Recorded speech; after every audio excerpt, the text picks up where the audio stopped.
living within your means? What does that mean in a sense? And how can you ensure that you are living within your means? What you need, what you make.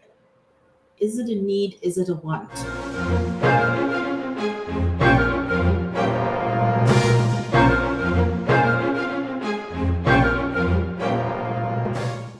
Hello and welcome to another episode of People and Money.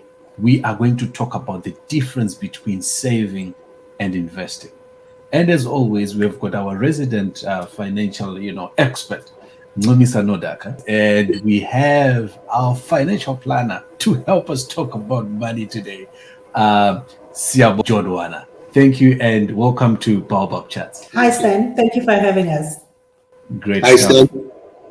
We'll shoot right away and start with you, Ncumisa. Just a quick introduction. Hi, everyone. My name is Ncumisa Nodaka. I am an accountant and tax practitioner. Currently running my own practice for the past 6 years and very passionate about educating individuals and also business owners, entrepreneurs about financial terms, taking out the complexity from all the financial jargon. This is Jodwana. I'm a financial planner. I run my own financial planning business. I have more than 10 years banking experience within the investment space.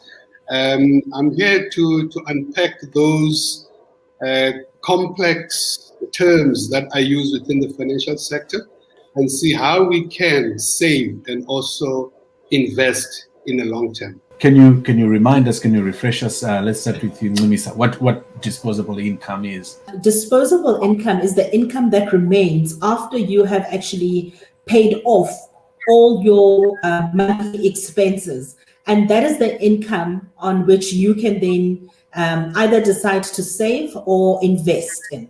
Sia, from a financial planning perspective, is that the same definition of disposable income? Then it's a perfect definition.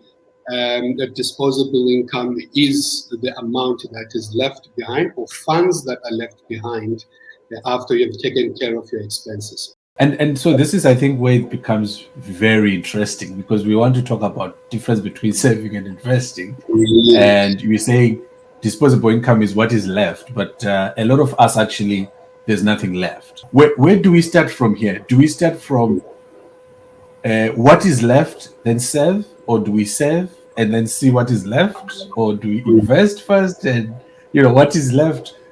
Which starts before the other? Do we start with a disposable income or do we start with saving? Stan, this is very interesting. I normally have conversations with my clients, and then they will tell me, I've got nothing to save. I've got nothing to save, so you're telling me I must save. Then I'll ask the question, why are you leaving savings to the last end?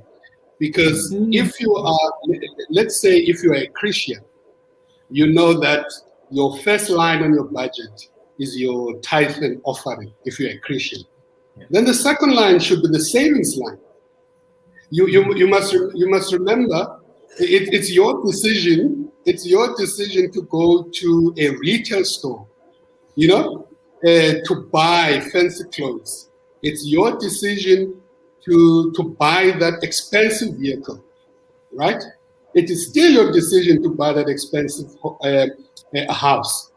So you can't. So savings has to come before you have started with your expenses.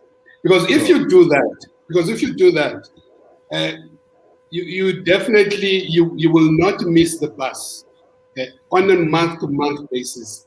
It doesn't matter how little you save, but that line has to be there on your budget. So what I'm picking up from you, which I think a lot of us really struggle with, is to say, after the tithing line, if you're a tither, or some people don't tithe, they give to charity. Some people, the next and first point there should be saving and investing. Ncumisa, does that same apply to investing as well? Most definitely it does. But obviously, within our next episodes, we'll look at the different types of investing. But I just want to add on to what Sia was also sharing, in the sense that you have to look at your monthly expenses and see where exactly you can shave off. And it also speaks to living within your means, something we had discussed in previous episodes as well. And you will, if you live your life in that manner, you will definitely have something left as disposable income, which you can then decide what to do with it. Now, when we look at investing is something, I think people use saving and investing interchangeably when they speak. But investing speaks to something long term.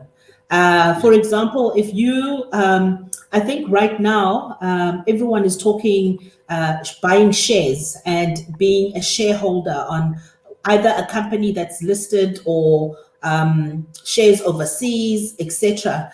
But that is money or funds or resources that you would then put away for the next 10 to 20 years, and actually only reap a reward from it in 20 years' time. So it shouldn't be money that you might need next week or a year from now or 5 years from now. It should be money that you put away and you even forget that you even had that money, because it will only be worthwhile after 20 years. But you know, sorry, Sia, and from what you're saying, Ncumisa, this is where a lot of us struggle with this, right? Like you say, it's money that maybe you're going to need later. But now, Yes. These financial people, they always say, please note that all the money, including the capital, can be lost in this investment plan. So the question then becomes, I am already stuck with what I have. I am not sure how much I'm going to get back from this, and I don't have enough to spend today. Why? And maybe how do you convince, as a financial advisor, Sia, how then do you convince someone to say you still have to invest? Because they always say the higher the risk, the higher the return, meaning like you can lose all your money. How do we then go about convincing each other that we need to invest? Yeah, look at the most important thing. We have to invest. That one is we should not argue about it. But the question would be, where do you invest? You see, that's a very important question. So coming back from Ncumisa's point, to put into perspective, when you do the savings, any funds that you put away for the next 12 months, we consider that savings. We don't consider it investment. Any funds that you put away for more than a year, going to 5 years, 10 years, then we consider that an investment. So the differentiator here, coming to your question, is that we understand that there's volatility when it comes to your unit trust, because this is where our long-term investments, this is where we put our long-term funds in.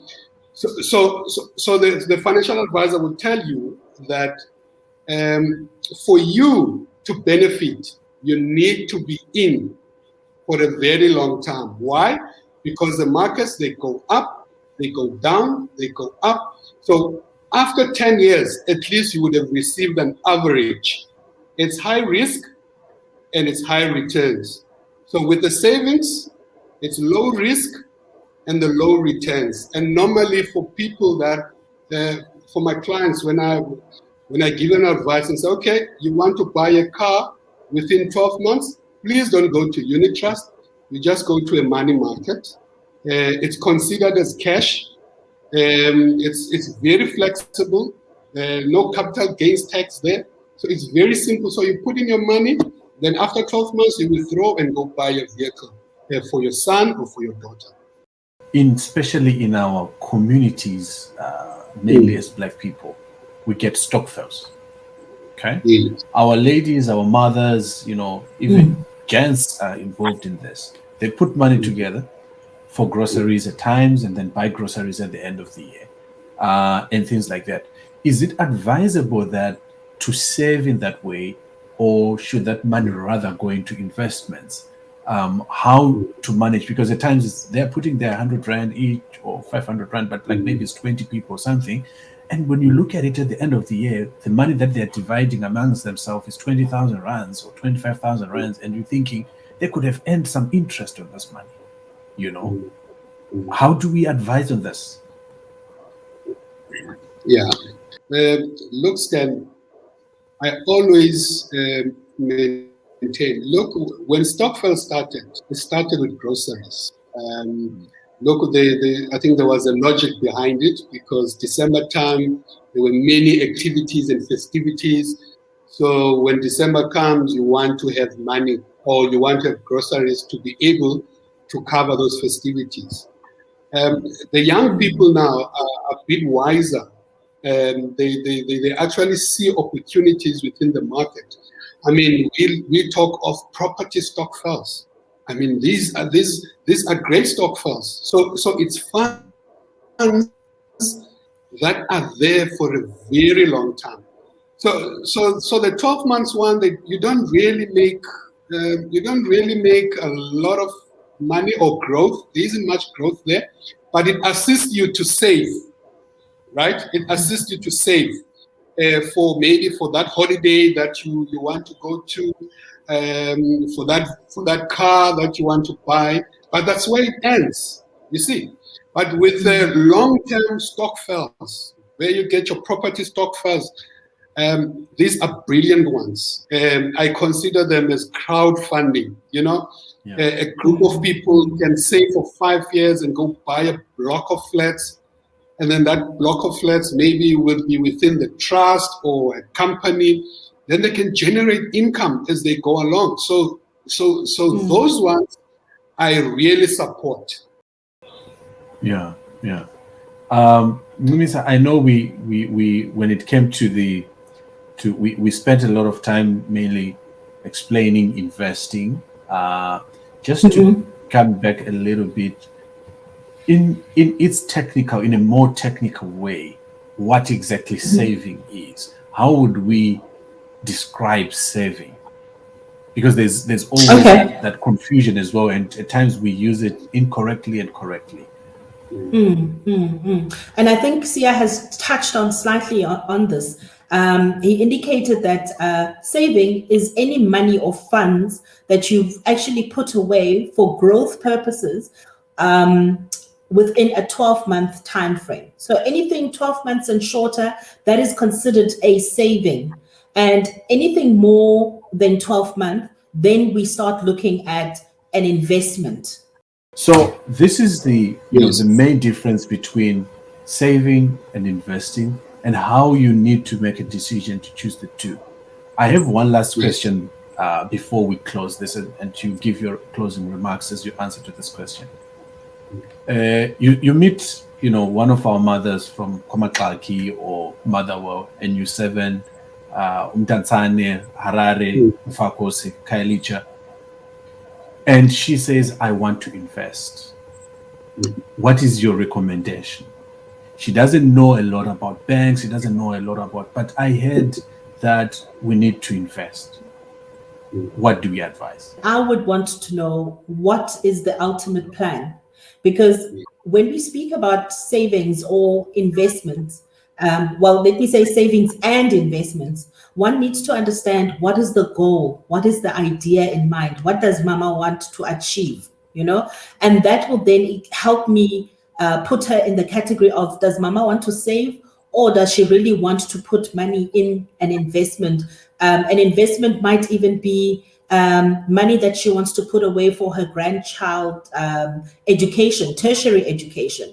So that's when I would then refer her to someone like Siya, who would then assist her and look at her budget and look at how much Mama has at the end of the day to put away as an investment, and also the appetite, because remember, you don't want to put all your eggs in one basket. So that would be something Siya would then advise further. So the goals are very important, because they inform us on how to invest on your behalf. You know, so it's much easier if mama wants to put away money for her grandkids. We can always say, wow, there's a tax-free savings, you know, where you don't going to pay tax, but you're going to get growth over a long-term period. Mama might say, no, I want funds for my own retirement. Then we might say, okay, this might be better for you in terms of your tax implications. We look at retirement annuities. You know, there are various things that we can offer, mama, but it depends on the goals and objectives. The critical part, we look at the budget, because we don't want people to just invest, and at the end of the month they go and borrow from the bank. Then it defeats the whole purpose. That's Sia, you have wrapped it up perfectly, and that's a whole discussion for another day. Yeah, where I have a credit card, but I say I'm saving. I have a credit card with a balance, but I say I'm investing. But let's discuss that in one of our sessions. Thank you so much, colleagues, for having joined me in this conversation and this chat. This was another Baobab Chats episode of People and Money, a show where we talk about money and people, how we earn money, how we use money, how can we help each other to use it to our own benefit, how can we help each other to make it grow and grow as a people. Remember to jump onto our YouTube channel, subscribe, like our videos, and leave a comment or two. Let us hear what else you'd like us to discuss in this specific series. Thank you, and bye-bye for now.